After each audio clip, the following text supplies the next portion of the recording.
Check the mic and make sure it sound right, boys. Alright mga idol, bakit nga ba kailangang malinis ang mga air filter ng ating mga sasakyan? Unang-una, itong isi-share ko na tips ay pwede nyo rin i-apply sa kahit anong sasakyan basta merong air filter.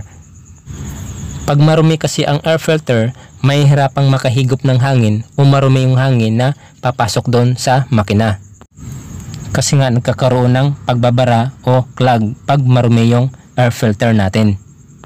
Pag nagkaganon, maapektuhan yung performance ng ating makina o yung hatak ng ating sasakyan hihina o di naman kaya lalakas yung kain ng fuel o malakas sa gas ang ating sasakyan. Sa video na to, papakita ko yung air filter ng 10-wheeler truck. So ito mga idol, nakaangat na yung ulo ng 10-wheeler truck.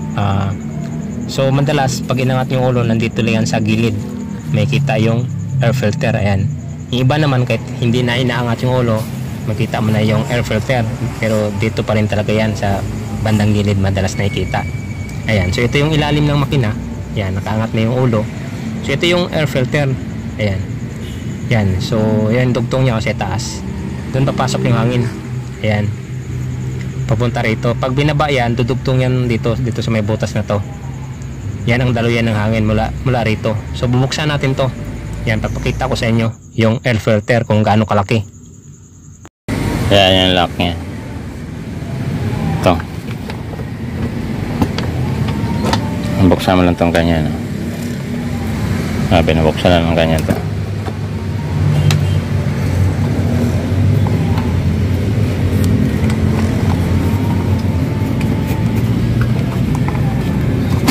Ayan. Dikit lang naman yan, eh.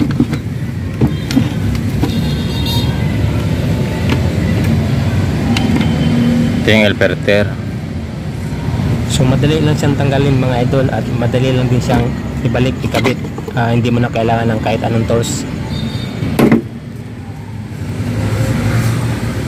Hugutin lang ito, eh.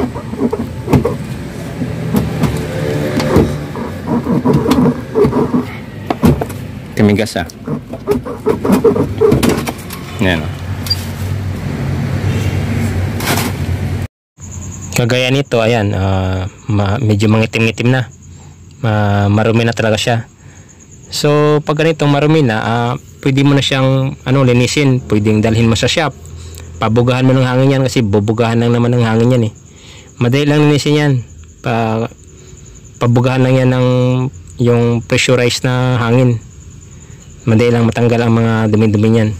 Pero mas maganda pa rin talaga, recommended talaga ang pagkakaalam ko.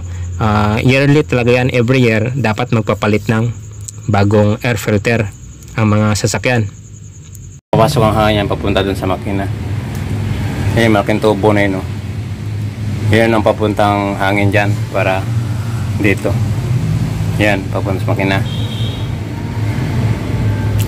Dito, yan. Salpak natin ulit. Ayan. Hindi lang ikabit yan.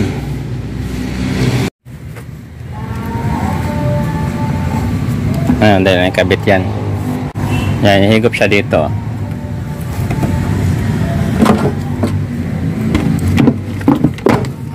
Yan, madali lang takip yun, eh. Mas bababa ni ulo. Ito, higop siya. Karugtong kasi yun, no? Ayan, karugtong yan. Doon higop yan, no?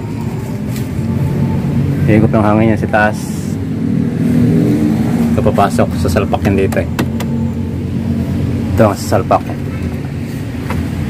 Ito yung makina niya. Anong makina niya? Nakaangat ang ulo, eh. Yan, so ganun lang. Kakabit, hindi lang ikabit, eh. Sana malaking tulong tong video na to at kita-kits tayo mga idol sa next video natin. Marami pa akong i-share ng mga driving tips o mga ideas kung ano yung mga ginagawa ng mga driver, kung paano ang pagiging buhay ng isang buhay trucking, o kung mahilig kang mag-drive, mahilig kang magbiyahe-biyahe. So the best sa inyo itong mga video ko dahil i-share ko lahat ng mga tips or ideas sa pagiging isang driver. Okay? Thank you for watching. Don't forget to like and subscribe. Check the mic and make sure it sound right, boys.